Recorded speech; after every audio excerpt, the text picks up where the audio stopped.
va nous dévoiler sa liste.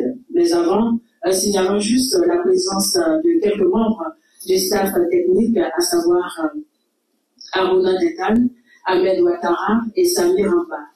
Alors, coach, à vous la parole pour l'annonce de la liste. Déjà, bonsoir à toutes et à tous. Ça commence à faire long. Ça faisait longtemps qu'on ne vous avait pas vu. Vous commenciez à nous manquer, sérieusement. On avait pris l'habitude de vous voir tous les mois pour les qualifs Cannes, et puis d'un coup, comme ça, on se sépare pour une longue période comme ça. C'était pas évident, mais nous voilà ce soir pour une nouvelle page de l'histoire du foot ivoirien. On a fermé en novembre dernier la page qualification Cannes, et on ira dignement remettre notre titre en jeu au Maroc en fin d'année 2025. Et on ouvre aujourd'hui une parenthèse, qualification Coupe du Monde, qui est très très importante pour le foot ivoirien. C'est une obligation pour nous de se qualifier pour la prochaine Coupe du Monde, avec au moins 9 équipes africaines qualifiées. La Côte d'Ivoire ne peut pas manquer cet événement, ne peut pas manquer la Coupe du Monde, la prochaine Coupe du Monde, surtout que ça fait 2 éditions qu'on rate. Donc c'est une trêve internationale qui va être très très importante pour nous. On prépare déjà depuis janvier avec le staff ce stage avec tous les paramètres qu'il faut tenir pour ce stage. Et notre objectif, il est très clair, c'est prendre les 6 points et sortir de cette trêve internationale au moins avec notre point d'avance qu'on a sur le Gabon, en espérant que eux aussi fassent un faux pas pour accentuer un peu plus l'écart avec eux. Maintenant, l'objectif, il est simple, hein. Il faut qu'on prenne les 6 points sur les 2 prochains matchs. Et pour ça, si on avait une stratégie pour les matchs qualification à la CAN qui était basée sur la performance, parce qu'on jouait quand même tous les mois, on avait des matchs, 6 matchs en 3 mois, des matchs très très rapprochés, donc il fallait que les joueurs soient tout de suite compétitifs.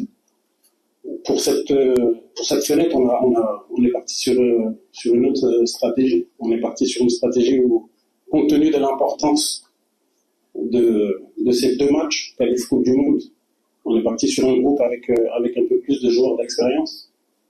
Et on a essayé de faire un mix entre l'expérience de nos anciens, de nos grands frères, et la fraîcheur de nos jeunes joueurs. Donc on est parti sur une liste qui va être, on va dire, mixte, et des critères de sélection qui ont légèrement évolué par rapport aux critères de sélection qu'on avait pour les qualifications pour la Coupe d'Afrique des Nations. Donc voilà un peu pour la présentation de la liste de cet après-midi.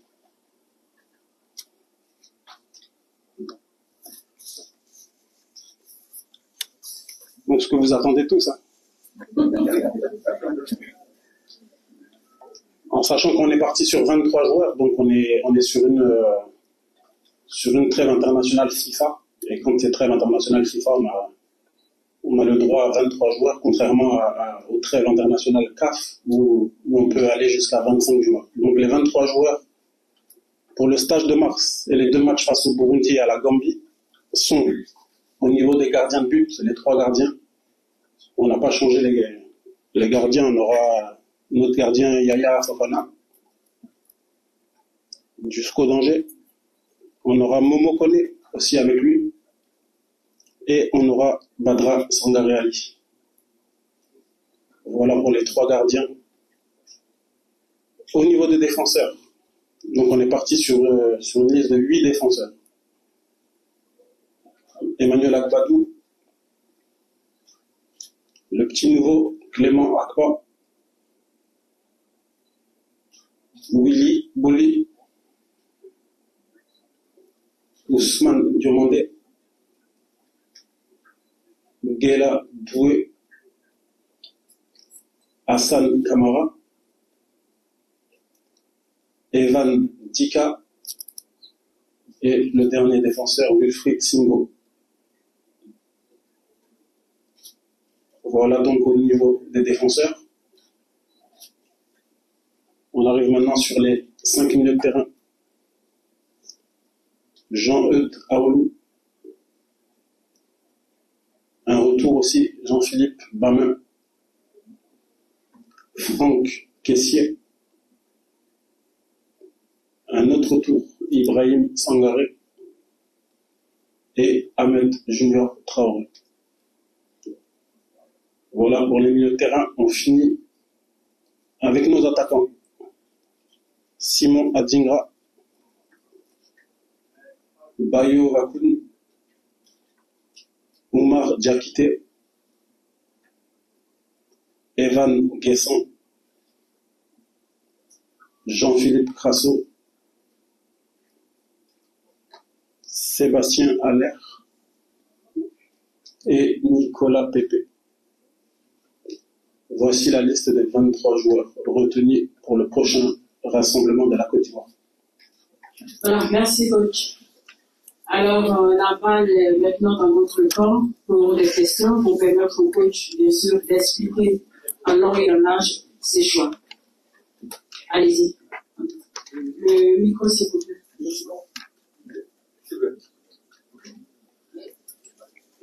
Vous vous présentez avant de poser votre question, s'il vous plaît. Ok, bonsoir chers à tous. Je suis éco-diamant du média Affairage.net. D'abord, ma première question est relative à la sélection de Sébastien Haller.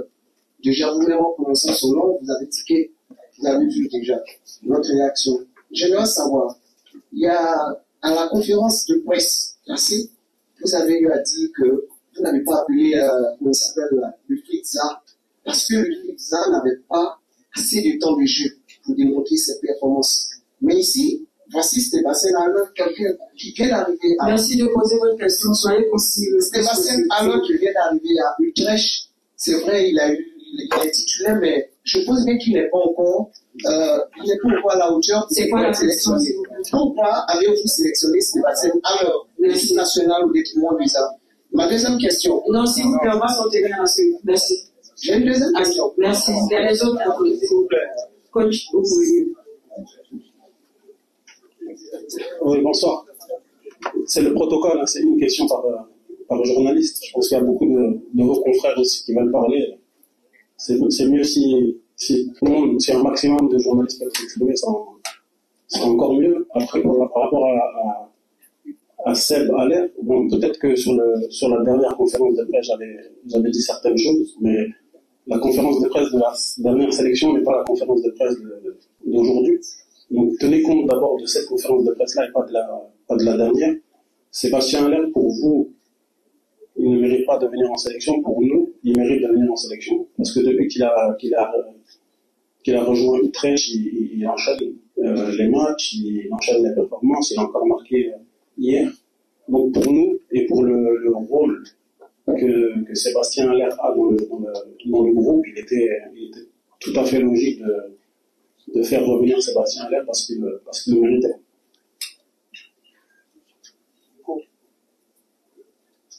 Oui, allez-y, vous avez le micro. Coach, bonsoir. Bonsoir. Mohamed Sanoko a été à la Côte d'Ivoire.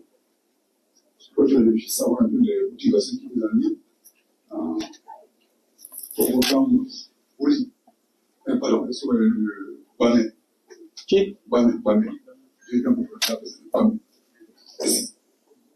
J'en suis, en fait, depuis qu'on subit la blessure de Michael Seri, il nous manque un profil de joueur, une sentinelle, un vrai milieu défensif. Malheureusement, quand Jean-Philippe était à Nantes, il ne jouait pas beaucoup. Il n'avait pas de temps de jeu pour pouvoir s'exprimer. Depuis qu'il est arrivé à Zurich, il enchaîne les matchs, il enchaîne les bons matchs. On regardait encore son match en direct hier avec le staff. Il est en jambes et il a beaucoup d'envie de revenir en sélection aussi. Bon, je pense que dans un souci d'équilibre, Jean-Philippe, c'est parmi nos milieux celui qui a peut-être le plus un profil de vrai milieu récupérateur. Et je pense que pour la stabilité de l'équipe, on avait besoin d'avoir aussi un joueur de ce profil capable de remplacer un peu les caractéristiques de Michael. Donc voilà pourquoi on a rappeler Jean-Philippe. Allez-y, Nasser. Coach, ici, Nasser Eddy, consultant sport NCI. Un mot sur quelques absents qui étaient attendus. Je pense à Désiré Doué, Malik Yaoukouyé également, dont les noms circulaient, et qui sont en ballottage entre deux sélections pour chacun. Est-ce que leur absence est due à leur refus, tout simplement, de jouer pour la sélection ivoirienne, ou est-ce qu'on est toujours sur les critères sportifs? On n'a pas, à ce jour, on n'a pas eu de refus catégorique des différents joueurs qui ont plusieurs possibilités d'équipe nationale de venir avec nous. Donc, je vous en avais cité deux aujourd'hui. Il y a encore une liste très très longue avec qui on échange, avec qui on discute, avec qui on a fait part de notre projet. Et en ce qui concerne les deux cités, non, ce ne sont pas des joueurs qui ont refusé la sélection, mais ce ne sont pas des joueurs aujourd'hui qui ont accepté de venir en sélection. Donc nous, on se concentre sur les joueurs qui sont aptes et qui sont motivés pour venir représenter les couleurs de la Côte d'Ivoire. Et comme je l'ai dit tout à l'heure, vraiment deux matchs très très importants. On va vraiment se concentrer sur notre base de joueurs sur qui on peut compter, et ce sont des joueurs qui sont tous performants en club, et on a vraiment la certitude que ces joueurs-là peuvent réaliser le 6 sur 6 qu'on veut tous pour mars. Adoumène. Bonsoir, coach. Guy, bonsoir. Bonsoir. Moi, c'est Adoumène, Afrique Presse, intelligent d'Abidjan. Coach, le Burundi est troisième. C'est vrai, c'est pas une équipe à négliger. Vous en êtes conscient. 2 victoires, 1 défaite et 1 match nul. Je voulais savoir comment vous voyez cette équipe du Burundi. C'est vrai que quand on entend Burundi, on ne prend pas au sérieux. C'est vrai qu'on les avait joués en décembre, si ma mémoire est bonne, en décembre 2023, 2024. Novembre. Ouais, on les avait joués en novembre. Et c'est vrai que depuis, ils ont quand même pas mal progressé. C'est une équipe avec des joueurs plutôt de petits gabarits qui sont très très vifs, très toniques, qui jouent avec vraiment beaucoup d'énergie, hein, et qui n'a pas peur justement de jouer, de ressortir le ballon de derrière. Donc oui, on a déjà analysé notre futur adversaire, et comme nous sommes les champions d'Afrique en titre, c'est clair que toutes les équipes veulent nous battre, et toutes les équipes jouent différemment quand elles jouent contre nous. Donc pour nous, la Côte d'Ivoire, il n'y a vraiment plus aucun match à négliger, et ce match-là, on va le préparer vraiment comme si c'était une finale, et tout faire pour gagner ce match, pour garder la tête du groupe. Allez-y. Alors, bonsoir, coach. Guy Joros, collègue du Papato Sportif. Coach, vous avez parlé en entendre vos propos de critères de sélection qui ont évolué. Alors, si vous pouvez révéler ces critères de sélection, parce que quand je vois la liste, il y a un joueur comme Jean-Charles Aouad en Tanzanie qui brille. Et il y a des joueurs comme Andegra et Bouli qui ont des bouts de match en première ligue et qui sont dans la liste. Merci. Bon. Avec tout le respect que j'ai pour Jean-Charles, ça fait 2 fois que vous me posez la question sur ce joueur. C'est un parent? Ah, ça veut dire que vous aimez bien. Après, si vous comparez Awa et Adingra, sincèrement, je vais me poser beaucoup de questions quand même sur.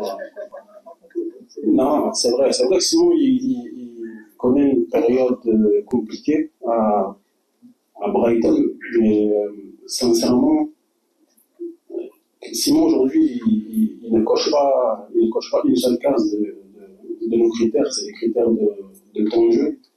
Sinon, pour avoir discuté avec lui, pour nous être déplacés, parce que Samir Amba, notre préparateur physique, était avec lui fin janvier.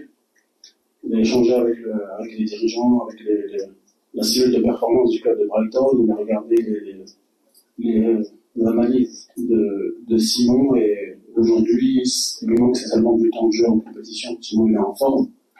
Et je reviens même pas sur ce qu'il nous apporte quand il vient en sélection, que ce soit à la CAN, que vous connaissez. Je pense que vous avez encore en mémoire les